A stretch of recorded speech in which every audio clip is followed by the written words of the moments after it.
조선 후기의 중요한 사건을 중심으로 알아보고 있습니다.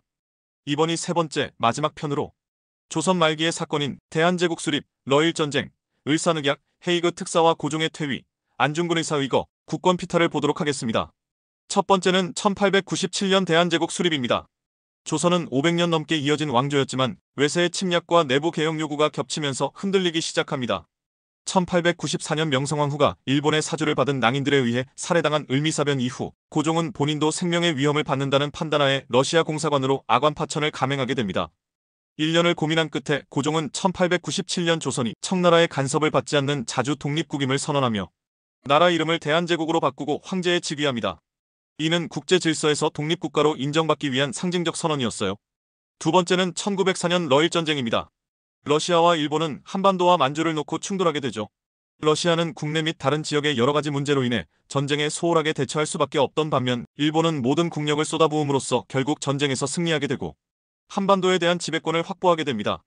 이 전쟁은 조선의 운명을 바꾼 결정적인 분기점이 되었습니다. 세 번째는 1905년 을사늑약 체결입니다. 일본은 러일전쟁 승리 직후 조선을 사실상 자신들의 보호국으로 만들기 위해 을사늑약을 강제로 체결합니다. 이 조약으로 조선은 외교권을 박탈당하고 통감부가 설치되죠. 고종과 백성들은 격렬히 반대했지만 일본은 무력과 협박으로 조약을 밀어붙였어요. 이때 자결한 오인의 의사와 을사오적이라는 단어도 여기서 나왔습니다. 을사오적은 학부 대신 이완용, 군부 대신 이근택, 내부 대신 이지용, 외부 대신 박재순, 농상공부 대신 권중현을 말하며 만고의 역적으로 역사에 기록될 것입니다. 그해 황성신문에 실린 장지연의 시일 야방성대곡은 그 시대 조선의 슬픔을 말해줍니다. 이날 목 놓아 통곡하노라. 네 번째는 1907년 헤이그 특사와 고종의 퇴위입니다.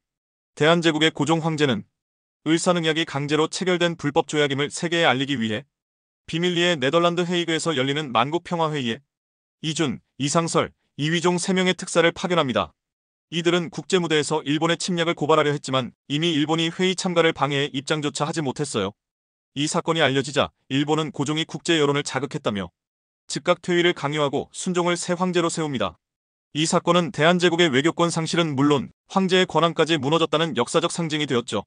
다섯 번째는 1909년 안중근 의사의 하얼빈 의거입니다. 1909년 10월 26일 안중근 의사는 중국 하얼빈역에서 이토 히로부미를 저격합니다. 이토는 을사늑약을 주도한 일본의 초대 통감이자 조선을 식민지화한 대표적인 인물이었죠. 안중근 의사는 이토를 처단한 뒤 현장에서 체포됐고 재판에서 당당히 이렇게 말합니다. 나는 동양 평화를 위해 이토를 죽였다.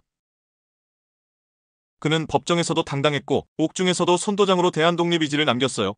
1910년 3월 26일 31살의 나이로 순국했지만 그의 의거는 지금까지도 자주와 정의의 상징으로 남아있습니다. 마지막은 1910년 국권 피탈, 즉 경술국치입니다. 결국 대한제국은 일본의 압박 속에 강제로 한일병합 조약을 체결당하고 1910년 8월 29일 우리나라의 국권은 완전히 빼앗깁니다. 이날을 경술국치라고 부르며 일제강점기 36년의 시작을 알리는 참담한 날로 기억하고 있습니다. 이처럼 1897년 대한제국의 자주 선언부터 1910년 경술국치까지는 불과 13년의 시간 안에 벌어진 일이었습니다. 하지만 이 짧은 시간 동안 벌어진 사건들이 우리 민족에게는 엄청난 상처이자 교훈의 역사가 되었죠. 잘 보셨나요? 역사를 잊은 민족에게 미래는 없다.